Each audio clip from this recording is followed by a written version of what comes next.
Hello, everyone, and welcome to today's terrific event. We're thrilled that you're all able to join us. My name is Charles Finlay, and I am the Executive Director of the Rogers Cybersecure Catalyst at Ryerson University. I'm so pleased to be joined today by cybersecurity expert and author Andrew Kirsch to discuss his terrific new book, I Was Never Here: My True Canadian Spy Story of Coffees, Codenames, and Covert Operations in the Age of Terrorism.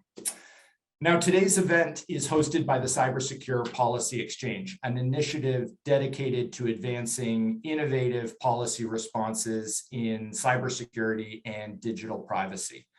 The Cybersecure Policy Exchange is an effort of the Rogers Cybersecure Catalyst and the Ryerson Leadership Lab and is supported generously by RBC. Thank you very much to our friends at RBC. At the opening of today's event, I will give a land acknowledgement. We do this as a symbolic restorative act, one among many to follow, part of a wider, ongoing, and hopefully transformative reconciliation project here at our university. Toronto is on the territory of the Anishinaabe, Haudenosaunee, and the Huron-Wendat. It is covered by the Dish with One Spoon Treaty, Treaty number 13, and the Williams Treaties. We are committed to honoring our obligations to these nations, treaties, and to justice for Indigenous peoples generally. Through our work at the Cybersecure Policy Exchange, we hope to do that by amplifying Indigenous voices and ensuring that we are making space to consider the unique realities and digital divides faced by Indigenous peoples in Canada. Now, before we begin, just some technical tips. There are important accessibility features for our virtual conversation today. You can access a live transcript of this session by clicking next to the red button that says live in the top left corner of your Zoom screen. You can select a language of your choice by clicking on the language option at the top of the transcription. We will also be making the recording of today's session available with a transcript, and I will note that this session is being recorded. Finally, it's really important in today's event that folks ask questions in the chat and engage in our conversation today. Please put your questions in the chat and I'll do the best I can to ask them of Andrew as we move along.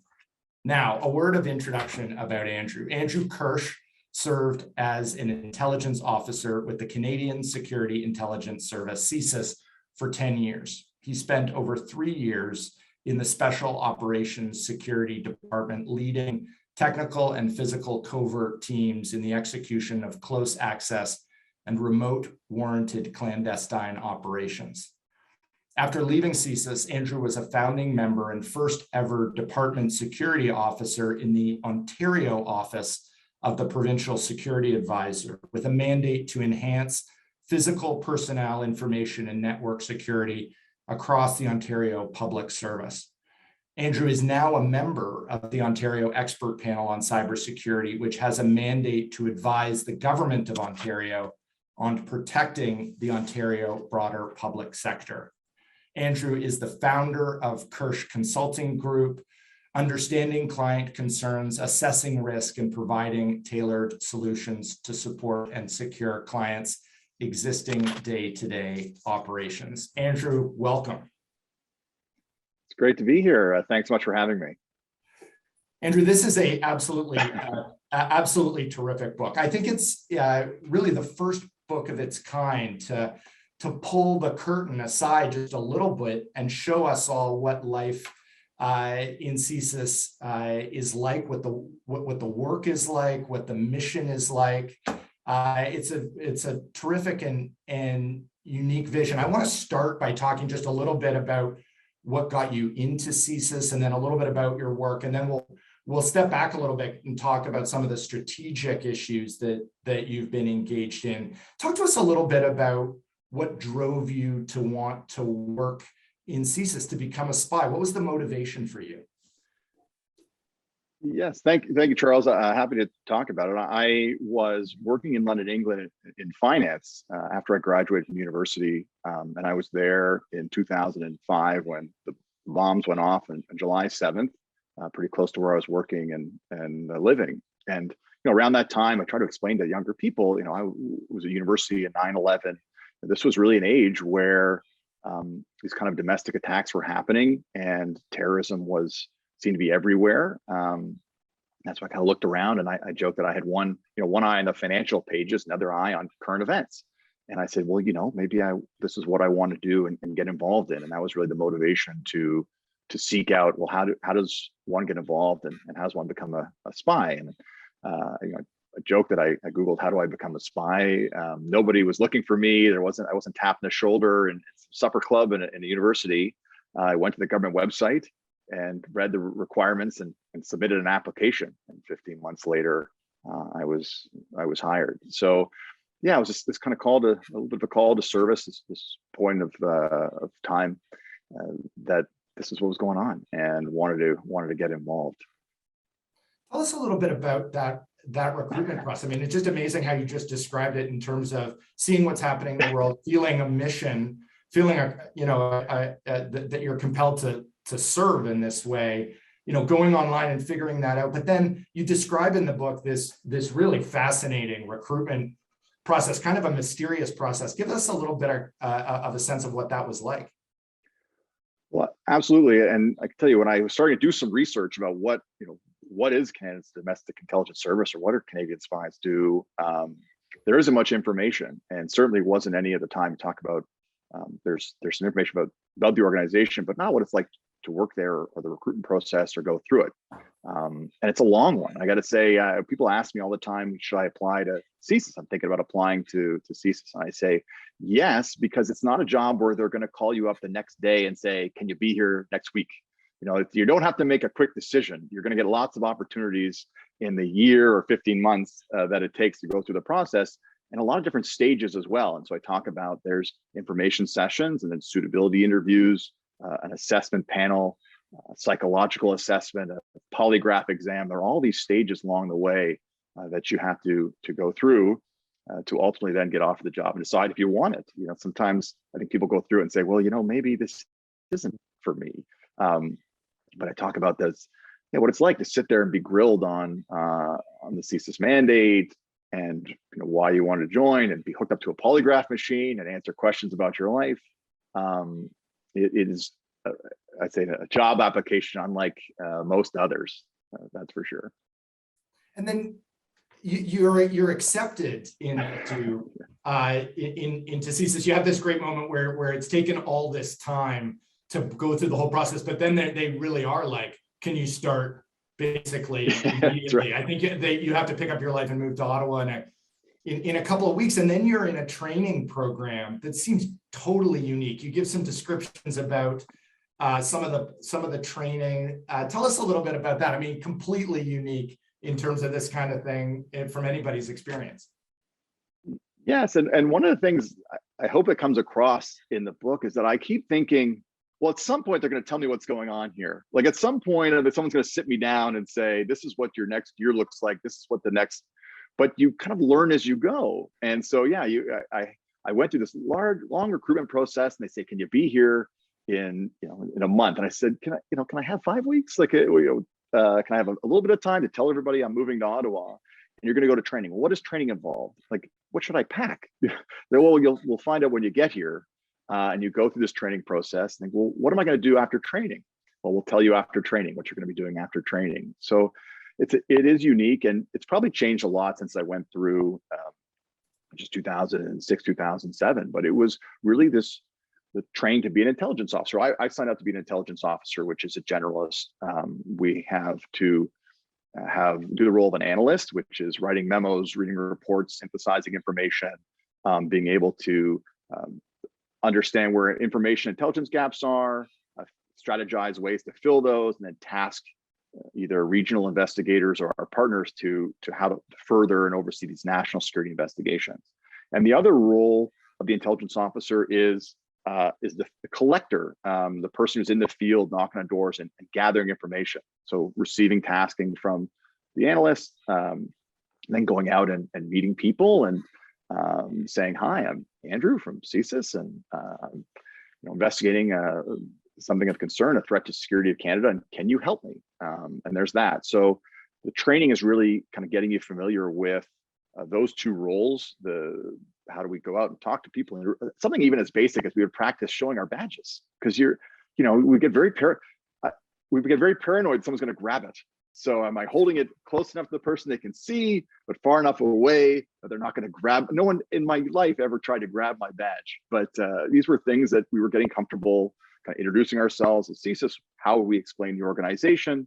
What was that process of walking someone through working with us and giving them comfort and what we were allowed to say and not.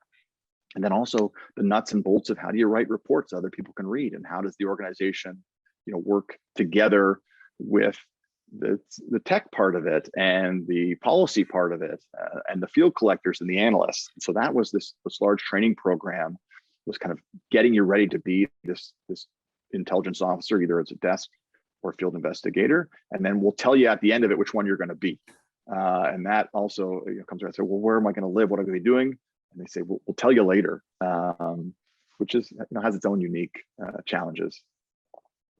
Tell us a little bit about the mandate of CSIS as you learned it. You talk about that in the book, and it's a very interesting sort of policy piece that the Canadian government has structured in the way that it has. Maybe just give us a little bit about what the mandate is of CSIS and how it operates in terms of domestic and foreign surveillance and intelligence gathering.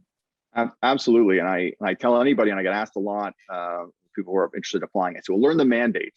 And that's not a one-off. That's not just learn the mandate to get into the organization. It will be drilled into you throughout your career, because this is what the government is asking CSIS to do. And so it's important to know, what you are tasked to do and how you're actually asked to do it. So CSIS is, Canada's domestic intelligence service with the mandate to investigate threats to the security of Canada.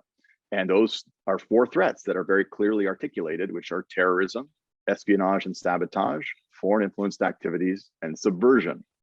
And so, that is it. And CSIS is able to collect, analyze, retain, and advise government on these threats. So when you think about the tasks that I was just telling you, collect, we are tasked to collect information on threats. Analyze, we're tasked to analyze and then advise government. So when you work for CSIS, you're going to be doing kind of one of these things that you're mandated to do. And the distinction you bring up is, we don't have a foreign intelligence service. So often we go out and knock on the door and they'll say, oh, you're the CIA. And I'll have to say, well, no, CIA is a foreign service operating abroad, collecting information on foreign governments. We are a domestic security service. So we are operating largely within Canada, tasked to investigate threats to the security of Canada. And there is some, I don't say wiggle room, but they're in the mandate, you are able to collect information abroad as it relates to threats to Canada. And so it's a very kind of specific distinction. We're more closely aligned to the British, who have the MI5 and MI6, and MI6, the James Bond running around overseas, and MI5, which is operating domestically. Israel, Australia, a lot of times have 2 services, and we really only have one. Well, we only have one, which is a domestic security service. And that's something that I think people find unique. And one of when you think about what your career is, like I was knocking on doors 10 minutes from where I grew up, from where I'm living, asking people to help me with a national security investigation. I was not in embassies around the world. I was very much in my hometown, talking to my neighbors and people in the community to help us all keep Canada safe. And it's a unique feature of CSIS. And it's interesting. It's just fascinating the way you talk about working with and in the community where you've grown up. I mean, you're a Toronto native, and you're working in, as an intelligence officer in Toronto. You talk about, the sort of preconception we might have of spies as going out and banging down doors and dragging people out and making them talk, but you're really engaged in and give a pretty vivid description of working with community leaders and others who are trying to help you protect Canada. And you're really inviting them into that kind of mission with you. Tell us a little bit about that dynamic and what that felt and looked like. Well, that's it. And I talk about one of the reasons I want to write the book is to explain this to people, that if someone's knocking your door from CSIS, the chances are we're asking you for your help. I mean, that's really why we're there, and we need your help. And one of the unique parts of the job is we're not a clandestine service. So I'm out 15 minutes from where I grew up, and I'm knocking on the door, and I'm saying, hello, my name is Andrew. I'm here from the Canadian Security Intelligence Service. I'm investigating threats to the security of Canada. These are the threats that I investigate. Here's my badge, my face. Can you help me? Can we go grab a coffee and have a conversation? I think that you have information that would help my national security investigation. And then, later that night, I'm out with my friends and family and lying to all of them about what I do and where I work. A few hours later, which is a unique feature of the job, which is the kind of two lives that you lead, but also very much in the same town and in the same place. But this act of going out and engaging the community is a large part of the job, and the nuts and bolts of being an intelligence officer is trying to get help from people who we think have information that can help and fill one of those information gaps or intelligence gaps. And if someone's knocking your door, I'd say 99.9% of the time, it's, hey, can you help me? And we're often, after we explain what CSIS is and what CSIS does, because not many people are familiar with it, are usually very happy to assist. So I think that, I say when I wrote the book, it's for the people who are getting to be in the intelligence officer job, but also the people to be familiar with their intelligence service, that this is what we do. And we do engage with community leaders, people who can provide some background information to us that can help and can assist. So next time one of my colleagues knocks on the door, maybe someone will be a little more familiar with the organization, which I think would be helpful.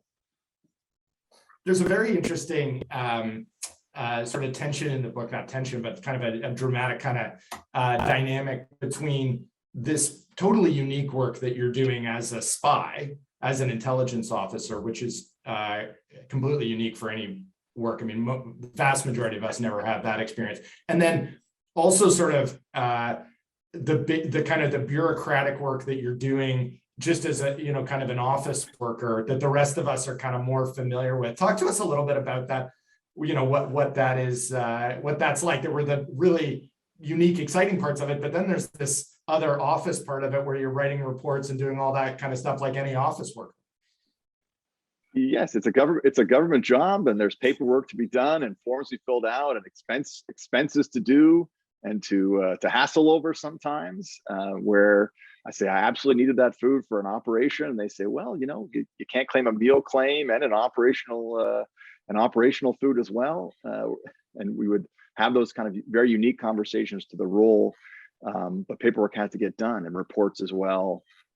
And for the first 2 years of my career, I was in a policy compliance role. And so when we talk about kind of that rote bureaucratic, I signed up to go run around and try to go and be a spy and recruit human sources. And my first posting out of training was in our human source kind of policy compliance branch. And I was reviewing other people's very cool reports and saying, well, you didn't follow 100% policy here. You have to quote this policy there. There's absolutely that kind of checks and balances in the organization too, and so that's part of the big machinery that is CSIS and is our government, is that making sure we're all kind of being supported. I mean, a lot of it's operational support, and then that checks and balances to make sure we're following the rules. So yeah, I think people will find that some people very much identify with that, the bureaucracy part of it, and that mundane part that's part of it, and also the tech challenges that we all have in our day-to-day life. And sometimes we see the spy gadgets, they don't always work, and that can be a challenge that we all have in our day-to-day. Is sometimes the answer you get back is unplug it and plug it back in, and I say, well, I put that device in a wall, so it's going to be very hard for me to unplug it and plug it back in. Is that really our only solution? So I think sometimes those unique challenges the data that we have, but putting in that context, add some humor to it. And give us a little bit of a sense in that there's some moments of pretty high drama in the book about times when you're working out in the field, you're leading a team in the field towards as you mature through the organization, you take up a leadership position in the field, and there's some nail-biting moments where it's actually quite dramatic. Talk to us a little bit about what that was like, and tell us a bit about that. Yeah, so I started out as a kind of a desk and windowless office doing policy work, and then did go to the field and be an investigator knocking on doors. And then, as you said, my last part of my career, I was in our special operations branch, as you mentioned, which is basically the invoking of warrant powers. The judge authorizes more intrusive investigative techniques where people would otherwise have the expectation of privacy, but it's sanctioned, and then we are able to go and invoke that warrant power. So the judge said you were authorized to access information that's in this private space, and you can't just go and say, hey, can I put a recorder in the middle of your room, because they would know they're being recorded. They would come to our special operations team and say, we want to know what conversations are happening here, and can you facilitate the gathering of that information? In which case that would be, late at night, no one's there, kind of covert entries into areas to technically surveil what was happening there. I talk about a couple in the book, and I know and I wanted to share one that was outside the book because I appreciate people who have purchased it and read it. And the one in the book, obviously, is we put a device in and we left the scene, and one of the tech people said to me, I think it wiggled. And of course, this is a big challenge. If you put something somewhere, you don't want to fall out and have someone discover that a recording device was placed there. And so we had a very tense conversation about whether we were going to go back. We decided we were not, that it was secure. And of course, no one felt very good about that decision the next day, and we had to go back and reassess it. You're making these decisions on the fly. And so I'll say another example, we were in a place that we were not supposed to be. It was very late at night. And we had placed something somewhere, and when we were operating, the lights were off. It was late at night, lights were off. And when it came time to go, someone was coming in the morning. We had a real window to get out before cleaners, and people started arriving in this office where we were not supposed to be. We went to go test, and we went to turn the lights on, and the lights didn't go on. And we were very concerned because did we do that? Or was that going to be someone else who's going to come in and have to go and investigate what happened there and start digging around?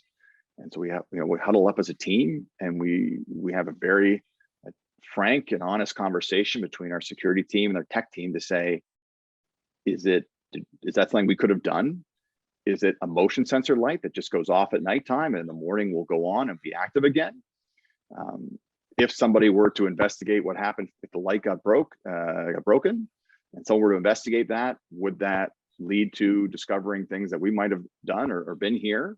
Because the point is, I was never here, we were never there, and have a real frank conversation about whether things that we put in could stay, or they had to come out, and how comfortable we were with those decisions. And we have 5 minutes to make that decision, because we would need the next 10 minutes to get the stuff out if it had to go. So yeah, you have these, the moments of drama and decision making, and we talk about, and maybe I should talk more about the working as a team and the collaboration. But ultimately, when decisions need to get made, the team lead, that was me at the time, that makes the decision based on the best information, and you hope that it works out. That I kind of joke that the next day I definitely walked by and just to check and make sure the lights made it back on the next morning, and everything was okay, and it was. But you don't always sleep so great that night when you go home, waiting to find out if everything worked out okay. I hope I described that all right, given the restriction. Obviously, I have some restrictions about what I'm allowed to say and what I'm not allowed to say, which I writing the book, staying on the right side of my obligations. But I want to share. Part of it is to share that there's important stuff that the government does and interesting things. There are threats out there, and there are people working hard to make sure that we all stay safe. For a brief time, I was one of those people, and got fun and challenging and rewarding and tough sometimes. Andrew, tell us a little bit more about that motivation. You write in the book about sort of the classic kind of Canadians, they thought, none of us are going to be in Canada a victim of a terrorist attack. And you write that, you write about that complacency, and you observe that is, that safety is the product of thousands of people like you were working basically around the clock to establish that protection. Give us a little bit of a sense of your thoughts about that, and talk to us about that. So we do live in a very safe country with all that's going on in the world. We should appreciate that, and I never want to fearmonger or tell people that things are worse than they are. But we do have security challenges, and those evolve. We were back when I was there, and I talked about working the age of terrorism, and we were very concerned about domestic attacks, and now we're talking about foreign interference and elections meddling, and maybe those are different threats that people might not be as familiar with, but we definitely have threats and challenges. We are a developed country with interests, and we're coming up against other countries with interests and people that would do us harm for a number of reasons. And I say that one of the reasons why we're safe, and that's one of many reasons, is because we have people who get up every day and go into work and do what they can to keep it that way. So when they ask you for help, I hope that people help. And when they tell you something's wrong, I hope we listen and get that message. Oh, if our security service is saying there's a challenge, they're out there on the front lines, and we should listen to them as well. I've heard it. I got a few times where people say, "Well, yeah, it's Canada," and they kind of brush it off. And who wants to hurt Canada?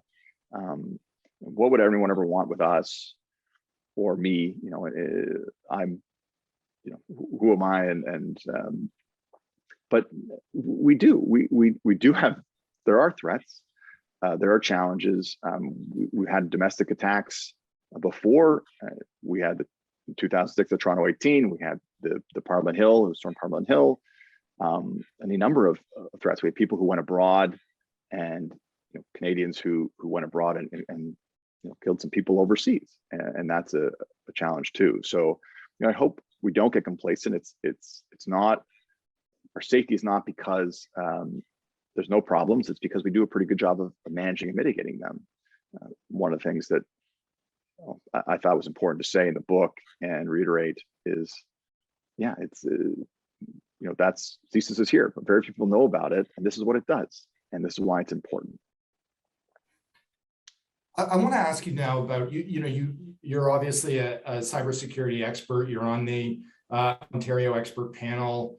Want to talk a little bit about how technology and the cyber domain in particular has impacted intelligence gathering since you first started as an intelligence officer. And then I want to hear from you on that. And then I want to talk to you a little bit about what you're seeing as some of the cyber risk. But tell us a little bit about, you're talking about these close contact with subjects. You're talking about installing devices. Tell us a little bit about how that has changed as a result of cyber.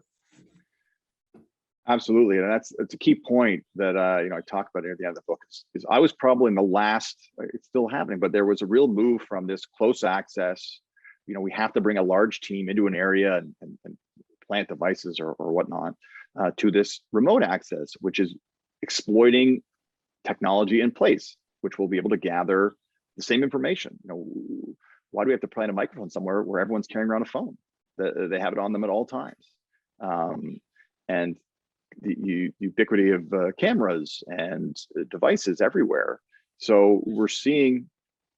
There was certainly a move that way, and for all the reasons, it was attractive for everybody. This cost benefit of, okay, I need to send a team of 10, and if they're caught in a place they're not supposed to be, the plausible deniability of that is nil, because they're there, you found them, and it costs a lot of money because of overtime. You can only do it when we know no one's going to be there, so that might narrow our window of opportunity.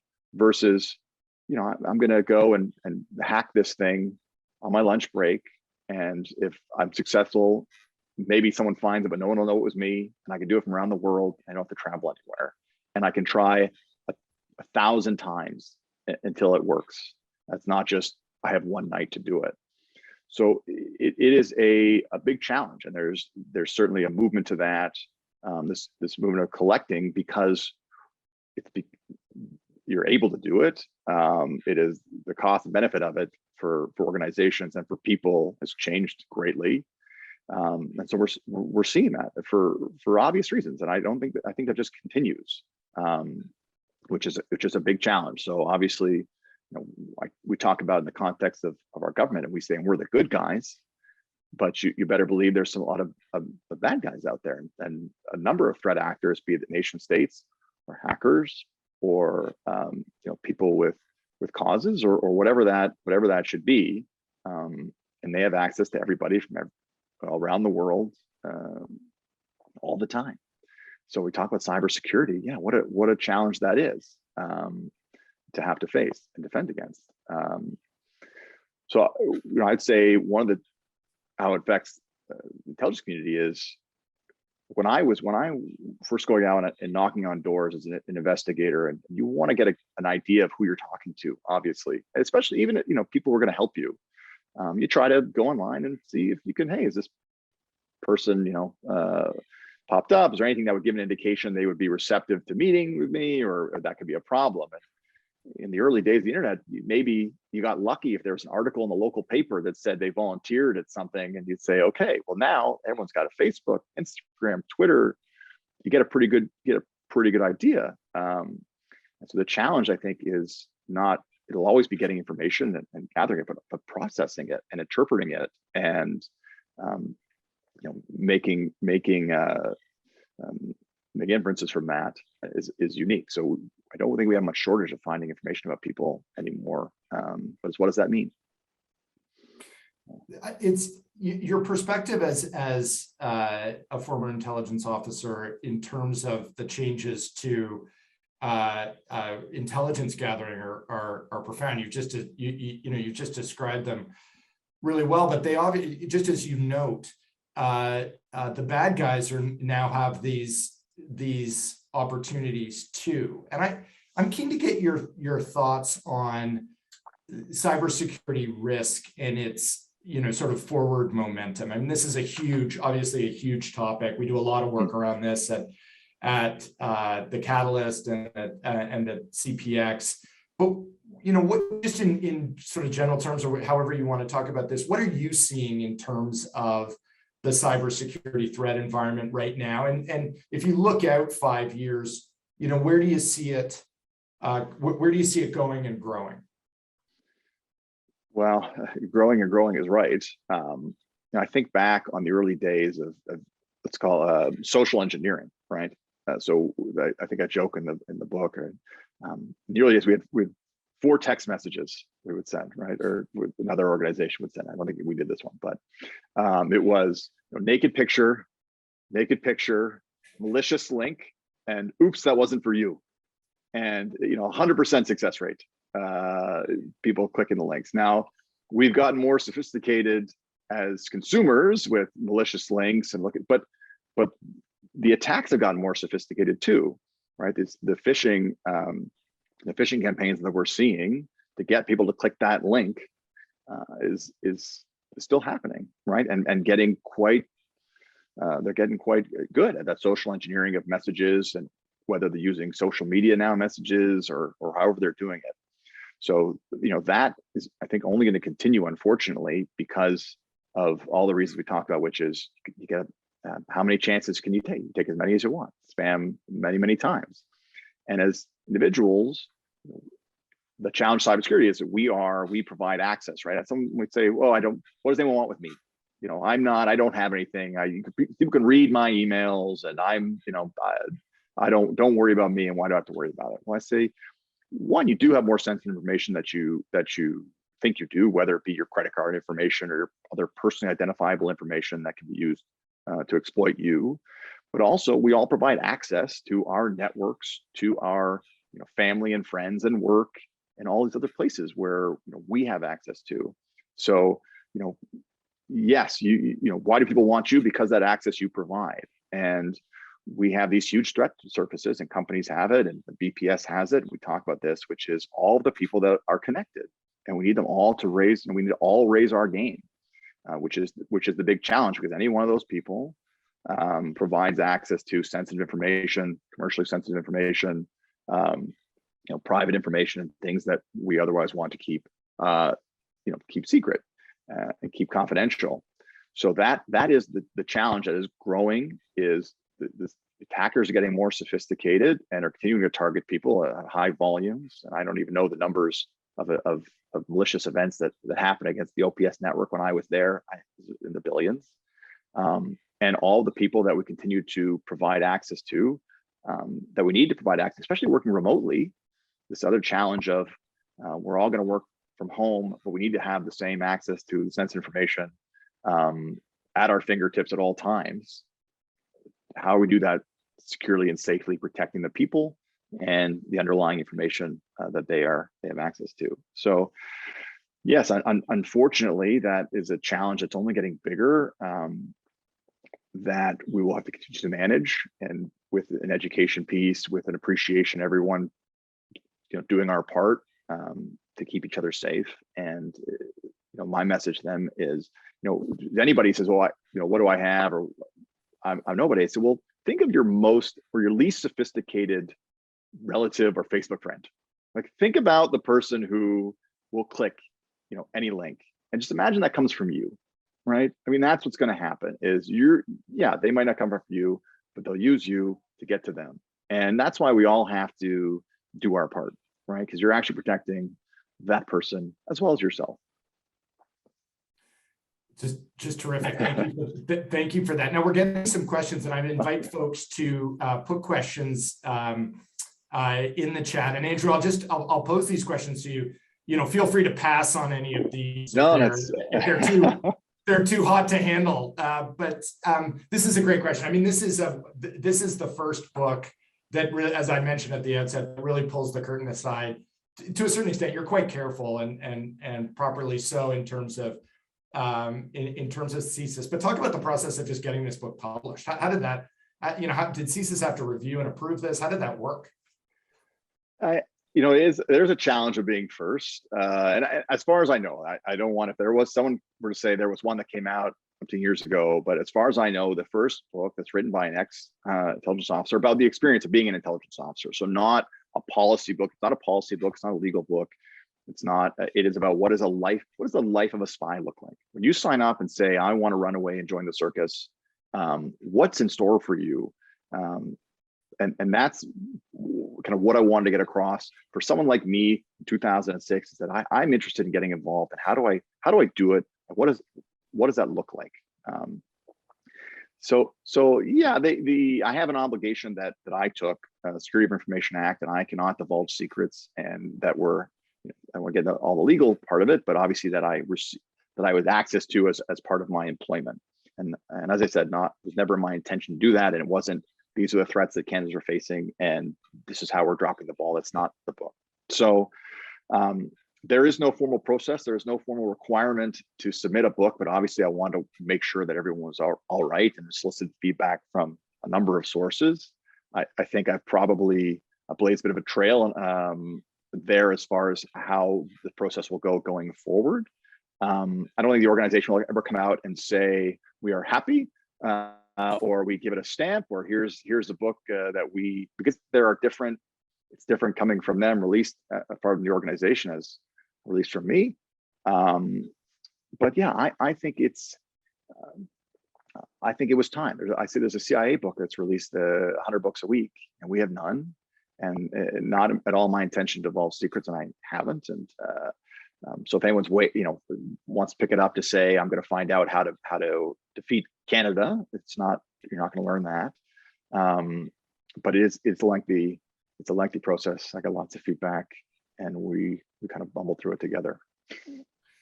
Terrific question from Sabrina, and you talk about this in your book, about the unique experiences and challenges that women face serving in CSIS. Tell us a little bit about what what you saw. You write in the book, highly complimentarily of your women colleagues in CSIS, but you also note that there were particular challenges that they faced in their service. Tell us a little bit about that. Well, it's a personal story, and I wanted to make sure that I wasn't kind of passing along things that I had heard, and I would be true to my experiences. I am who I am, and I'm a man, and that this journey was my journey. But along the way, I absolutely worked with, my mentor. All my supervisors, I believe, were female, and many of my mentors were as well, and partners in many different operations.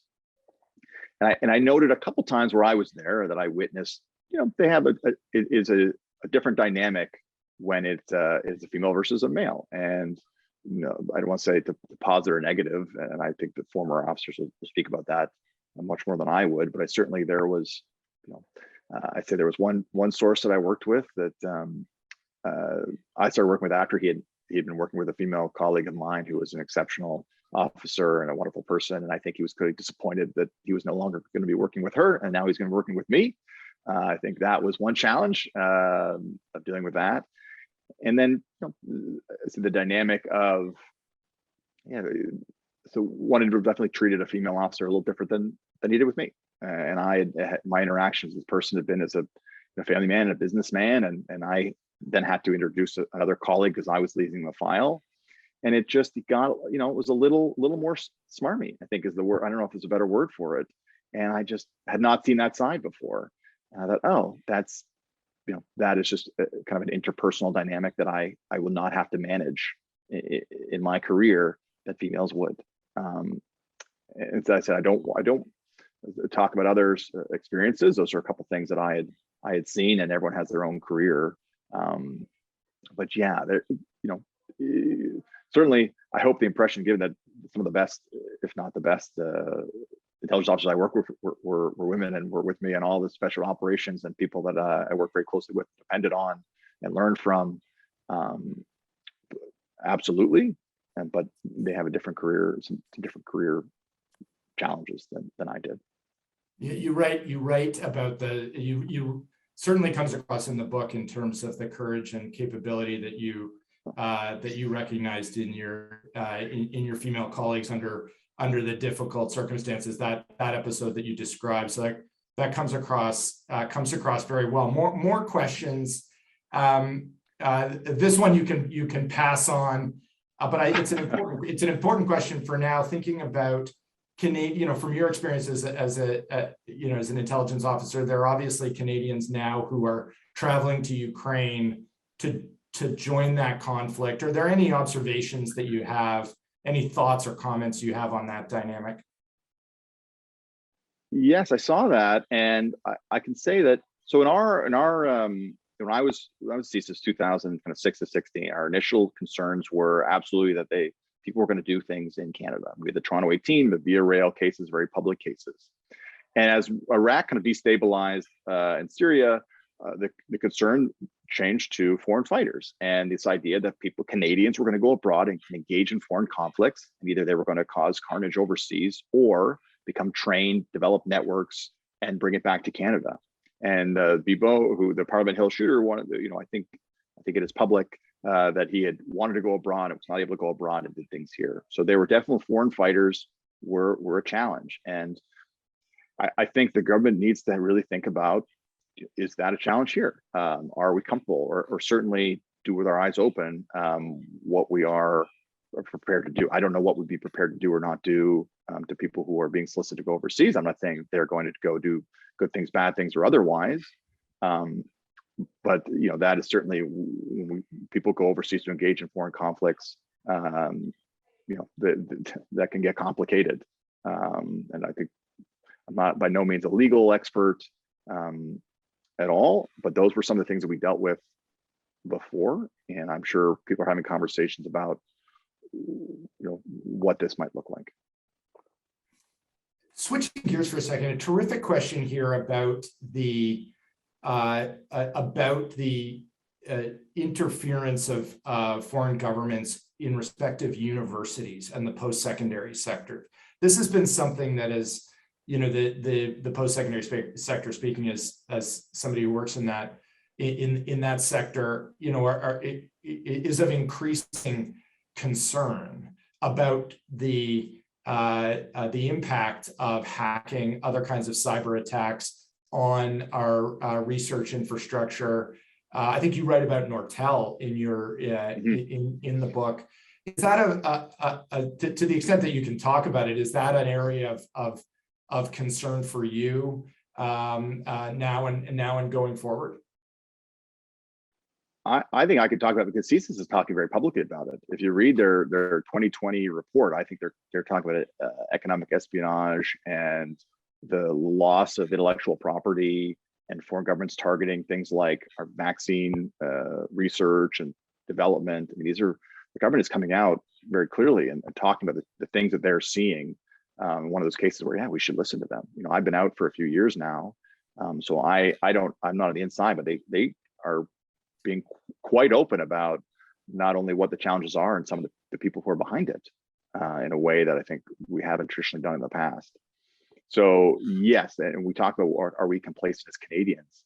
This is an area where we get complacent in, which is we have intellectual property. We want to work collaboratively with other institutions and organizations. We want to be welcoming. We want to share because we are good-natured, and these are the great Canadian values. But there are risks that are associated with that, which is that it can be taken advantage of or hacked or any number of ways where we get exploited for our generosity and our openness. So I think we do need to take those concerns seriously as they are raised and think about if we are doing all that we can to protect ourselves, our institutions, our intellectual property, because it affects the economy. And we talk about economic security is becoming a big, a big part of our national security, and in a way that I don't think we thought about it the same way when I was there, as far as economic security and intellectual property being in the forefront of these things. But that's just the nature of the evolving nature of the threats, right? My book is kind of a snapshot in time of a different period. I think if someone were to write that now, they would be talking a lot about election interference and cyber attacks and foreign interference and these types of things that you're talking about. So that's why what you're doing is so important, is because these are the new threats, but certainly very very topical ones, and we're kind of figuring our way through it. For all the reasons we talk about why it's so attractive to do it, Canada needs to appreciate that we are susceptible to these types of attacks, these types of threats, and kind of act accordingly. Coming back now to your work in leading the team that you led in the field, and just sort of the operational dynamic of CSIS generally. A terrific question here from Jim about the need to know culture, sort of conflicting with what we usually think of as what's necessary to build team cohesion and kind of esprit de corps. I mean, we're common sort of modern sort of management methodologies, as much transparency as you can probably have. Everybody feels kind of on board with the project. People move in line with that. But give us a sense of how that works in an organization where people can't know the ultimate objectives of what's happening. It's a great question, and it manifests itself in different ways depending on what specific kind of area we're talking about. But there are investigations that I was not a part of. It's just that I would have no idea what was happening. Obviously, in different areas and different desks and different that I wouldn't need to know because it wasn't my investigation, and we were busy enough as is to not run around trying to know what everyone else was doing. But it absolutely, when we're out in the community asking for help, and I say to someone, I can use your help, and they say, well, what do you need help with and why? And I said, well, I can't tell you. That's a different need to know too, and we have to find kind of find that balance of, how do I give this person comfort and also enough information so that they know, that they can trigger their thought process about what else they might have of interest to me without saying, I'm actually interested in this person, or this is the problem, or whatnot. So the word, I think in the book, I probably tried to do take a few instances of it out, because I use discretion so often. I mean, we really talk about discretion and trying to use our best judgment about where we're able to share, and need to know it's with my wife and people we're dating, and within the organization, it is trying to work collaboratively with people and solicit advice on challenges that we're having on particular files, without saying things that people should not be, aware of. So we're constantly in all phases, kind of watching the line there, and it's look at stuff. When I left, and I left, and of course the people I was investigating are still around, and of course I couldn't say to my ex-colleagues, "Hey, how's so and so doing?" Like, I'm out. That's someone else's responsibility and obligation. So yeah, in that case, it's a very clear, you don't need to know this anymore, and you're on the outside. And when you're in, we're trying to balance that. How do we work collaboratively? How do we make sure that we're all getting our best advice, either on our file or across the organization, versus what are we allowed to share with others that will not jeopardize the investigation. I'm not sure if that's the exact context of the question, but I can tell you in all phases, that practicing that discretion, and we call it the need to know principle, or practicing that discretion is just a constant, that's just a constant challenge. And you write very, very, very touchingly. I mean, I don't mean to make this overly personal, but you talk about in the book the strains it puts on your personal life. I mean, you're, with your family and with your partner and others, about what you can tell and what you can't. I mean, there's some amazing scenes where I think you had one relative who thought that you installed movie screens, or I don't know what it was, but like totally just wasn't anything like what you were actually doing. Give us a little bit of a sense of what that was kind of like. Well, that is a big challenge, which is practicing that discretion in your personal life.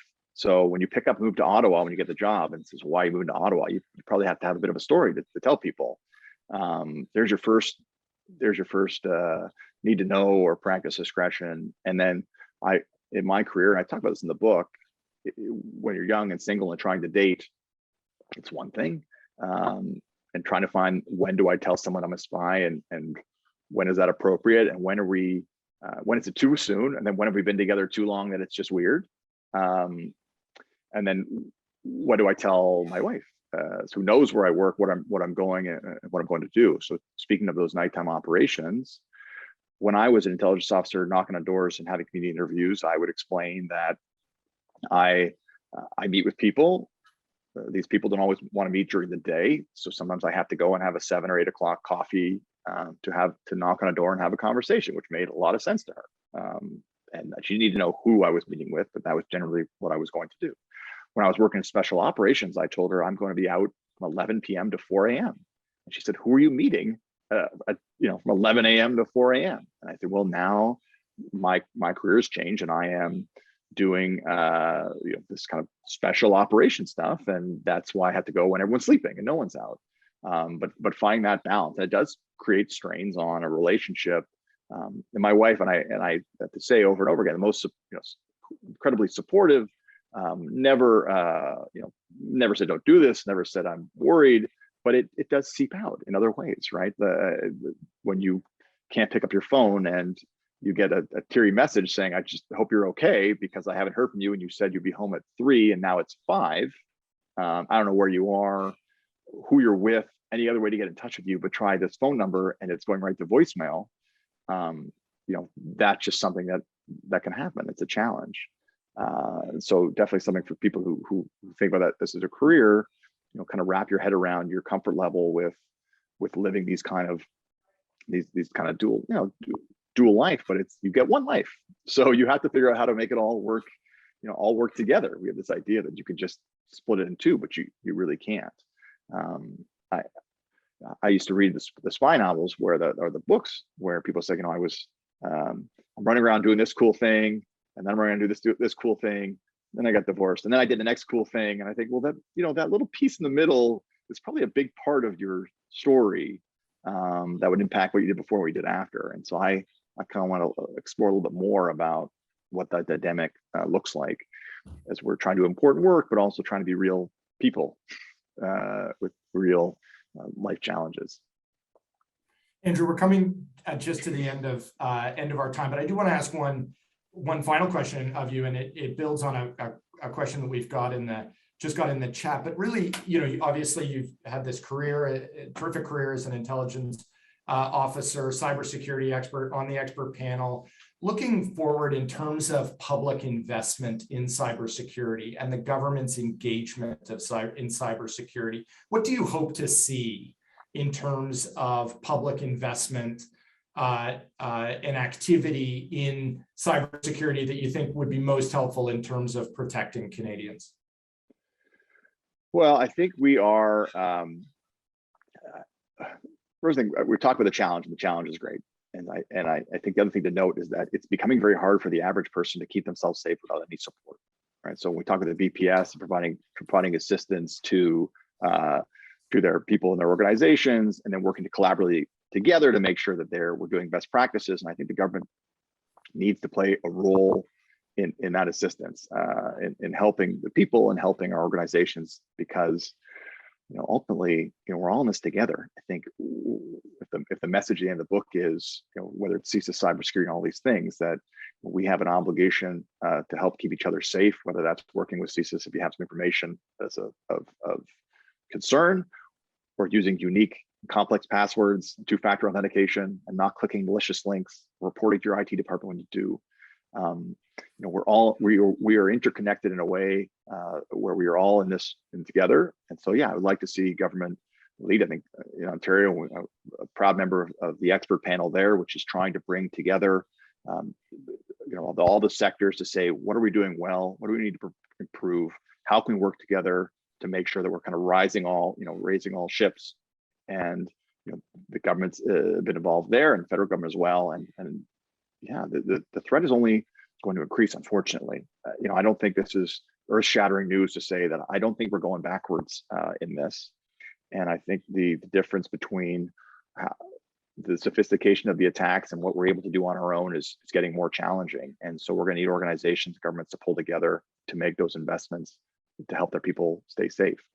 And yeah, I said I wish I had a more comforting message for everybody. But the message really is around being vigilant. And just because we can't be perfect doesn't mean we shouldn't do all we can to be as good as we can be. So as individuals and working together, from our previous question, talking about the need to know and discretion, we see that companies, I've been hit, I'm a little shy, I don't want to say anything, I don't want to let people know that we got attacked. Well, we're slowly breaking through that threshold as well. And that's a whole other conversation about where can we share, where can we better best practices, being open, having those open, honest conversations, not putting our companies and people in jeopardy of feeling the backlash of that and their legitimate privacy concerns around sharing and working together, legal concerns. But yeah, finding a way where we all feel comfortable working together as effectively as possible. Because yeah, we're all, if I say that again, we are all in this. We are all in this together. Andrew, thank you so much for this discussion. This has just been a wonderful session. Unfortunately, we're at the end of it. We've had a terrific engagement in the questions. Thanks so much to everybody who asked questions and who joined us this afternoon. And thank you, Andrew, for your service. This has come up in the chat, and I'll express it for all of us who are here.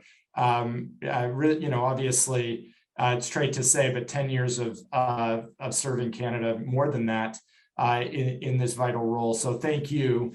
Again, Andrew's new book, I Was Never Here, My True Canadian Spy Story of Coffee's Code Names and Covert Operations in the Age of Terrorism. It is an absolutely fantastic read, and I recommend it to everyone. Those of you who have ordered, it is on its way, and you'll enjoy every page of it when it arrives. Thank you so much, Andrew, and we'll be back with more Cybersecure Policy Exchange events in due course. Watch your LinkedIn and other channels for those announcements. Once again, Andrew Kirsch, thank you so much for joining us. Thank you. Thank you so much for having me, Charles, and really appreciate it. Stay safe, everyone.